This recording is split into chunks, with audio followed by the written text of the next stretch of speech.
So what's up, everybody? Here we are again. This is another bike I just picked up. This is a Suzuki 250. As you can tell, it does have some aftermarket parts. For example, this seat is aftermarket. Pro taper handlebars, really good handlebars. And then it has maybe an aftermarket shock. I'm 100% sure. Some of these lines look a little different. But overall, check out this bike. It has Maxxis tires in the back, and then the original Dunlop tire in the front. Look at that tread. So you could tell this bike was pretty well maintained. It was used. I'm not saying it's a garage queen, but it was used. But overall, pretty well maintained. Check the fluids. It has fluids. You know, this guy was right. You know, all day. So I'm gonna go ahead and do what I do when I get a bike. It does not start, has really good compression. It says it's been sitting for 8 months. So what I do first, and what's gonna be happening in this video, is I'm gonna take apart all the plastics. I'm gonna dump the fuel, and then I'm going to clean the carburetor. Once that's done, check the fluids again, make sure everything's good, add some fresh fuel, and see if it kicks over. So let's go ahead and do that now.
So here are some first impressions.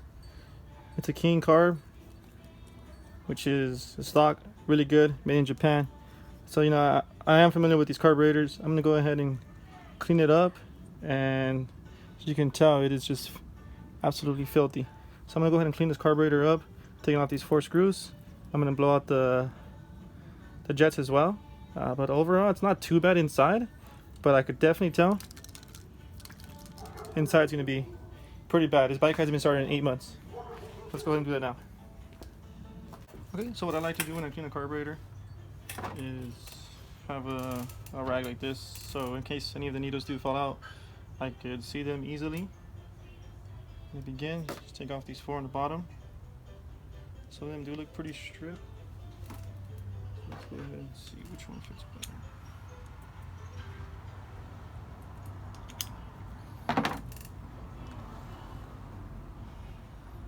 Okay, got 1, 2, 3,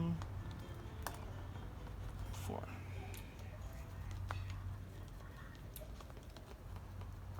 Why?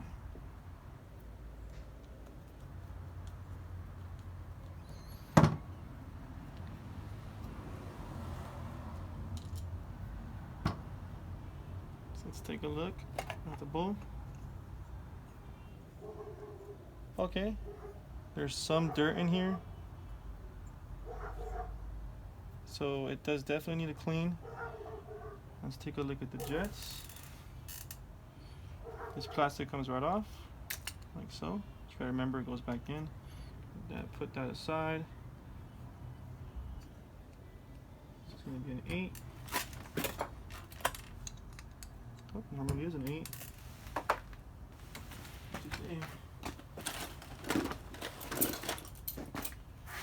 gonna do it with some pliers.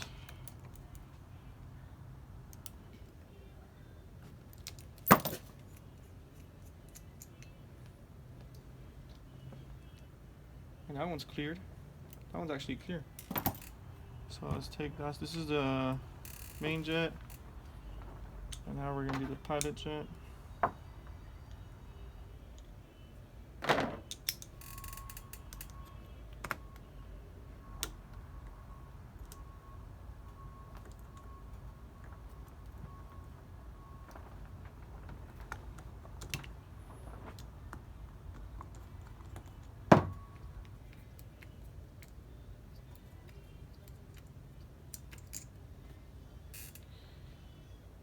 This one's pretty clean as well.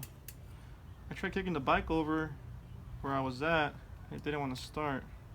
It's probably the bad feel.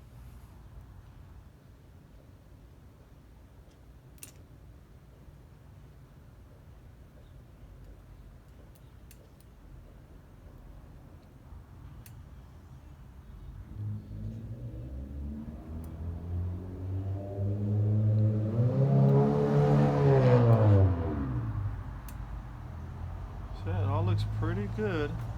There is some dirt in here, so what I'm gonna go ahead and do is I'm gonna go ahead and put some carb cleaner inside all the holes, carburetor, clean it all up, definitely clean that down there, and then I'm gonna blow it with some air. So let's go ahead and do that now. So what I'm doing right now is trying to scrape up as much as the old fuel. So this is why I always advise my friends, family that have ATVs, you know, in regards to a two-stroke, like the example, the Banshee, I wouldn't necessarily let them suck all the fuel. Like, I'll close the valve off and let them suck all the fuel because it has oil and gas mixed. It's the life of the engine.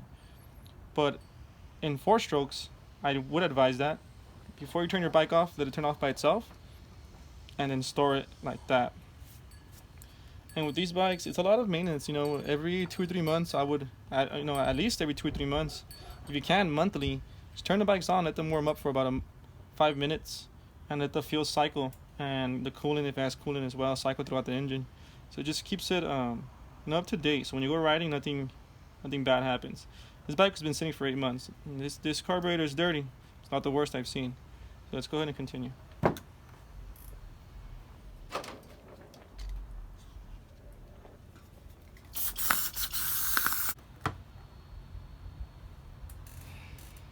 For the time being, and then I'm gonna, these jets are really clean, so it's probably just a bad fuel. Let's spray some of that in there.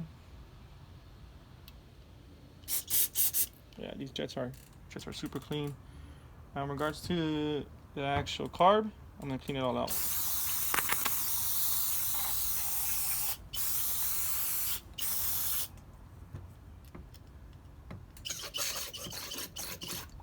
Now it's popped out through the other way, so I know that's clear. That's actually where the fuel goes in through. So you see that again. Came out through here, which is good. This coming out right through the carb, so means it's cleared. This comes out through here. See it again? So that means it's clear. So all of my lines are clear. Like I said, carb doesn't look too bad. It was dirty for sitting. Carb doesn't look too bad. So I'm gonna go ahead and turn on the compressor now, blow it all up, let that sit for a couple more minutes, put it all together, goes back in the bike. I'm gonna do the same thing with the gas tank, and then hopefully we should have a running bike.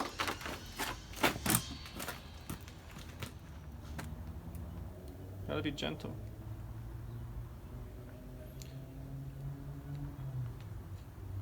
Ahora sé por qué puse eso ahí. Pero what the fuck? ¿Pasó la barredora, ajá? No. ¿Ah? No. Yo la oí allá afuera. ¿No ha pasado?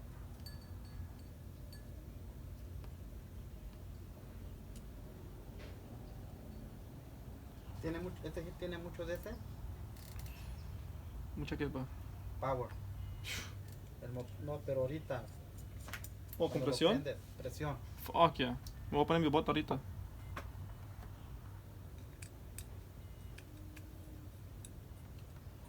Demasiado.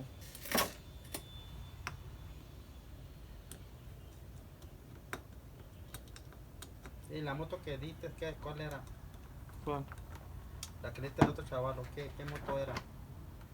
¿Cuál? Uno dijiste que te dijo, déjame, esperes una. O una china, pero la vendía por $150. Una china, pero todavía valía.